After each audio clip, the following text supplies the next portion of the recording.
بسم اللہ الرحمن الرحیم۔ السلام علیکم۔ روزانہ واقعات سننے کے لیے اس چینل کو سبسکرائب کریں۔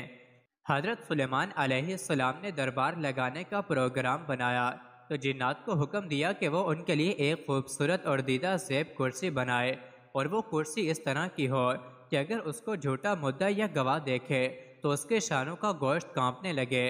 چنانچہ جنات نے اس کرسی کو ہاتھی کے دانت، جواہرات، یاقوت، لؤلؤ اور زبرجد لگا کر مزین کیا، اور اس کے گرد جواہرات سے انگور کے بوٹے بنا کر لگائے، کھجور کے 4 درخت سونے کے، شاخیں چاندی کی، اور ان میں سے 2 درختوں کی چوٹی پر 2 سونے کے طوطے اور دوسرے 2 درختوں کی چوٹی پر سونے کے 2 گدھ بنائے، اور اس کرسی کے دونوں کونوں پر سونے کے 2 شیر بنائے، اور شیروں کے سروں پر سب زمرد کے ستون تھے۔ جنات نے اس کرسی کو اٹھا کر ایک بڑی چٹان پر رکھا، اور اس کرسی کو گھمانے کے لیے اس کے نیچے ایک بڑا سانپ بنایا۔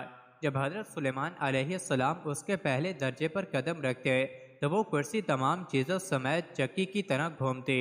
مور اور گدھ اپنے پر کھول کر، شیر اپنے پنجے پھیلا کر اپنی دم کو زمین پر مارتے، ہر درجے میں اسی طرح کرتے۔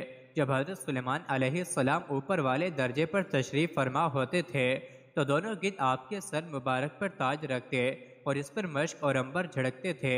جب آپ اس کرسی پر تشریف فرما ہوتے تو سونے کا کبوتر زبور شریف آپ کی خدمت میں پیش کرتا تھا۔ آپ لوگوں کو پڑھ کر سناتے، آپ کی دائیں طرف بنی اسرائیل کے علماء سونے کی کرسیوں پر بیٹھتے اور بائیں طرف چاندی کی کرسیوں پر جنات کے سردار بیٹھتے تھے۔ اس طرح فیصلے کے لیے دربار لگتا۔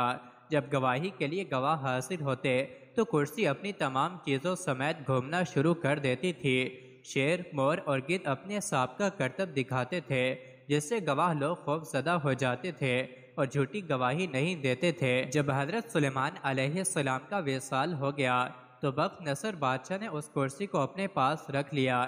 جب اس نے کرسی پر بیٹھنے کا ارادہ کیا تو شیروں میں سے ایک نے اپنا دایاں پنجہ اس کی پنڈلی پر مارا، جس کی وجہ سے وہ ہمیشہ تکلیف محسوس کرتا رہا اور اس کرسی پر نہ بیٹھ سکا حتیٰ کہ وہ مر گیا، اور وہ کرسی انطاکیہ شہر میں باقی رہی حتیٰ کہ کرس بن سداس نے انطاکیہ والوں سے جنگ کر کے خلیفہ بخت نصر کو شکست دی۔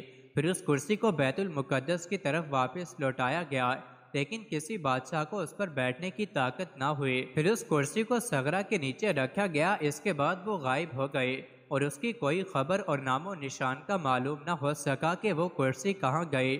مزید ایسی ہی ویڈیوز کے لیے چینل کو ضرور سبسکرائب کریں۔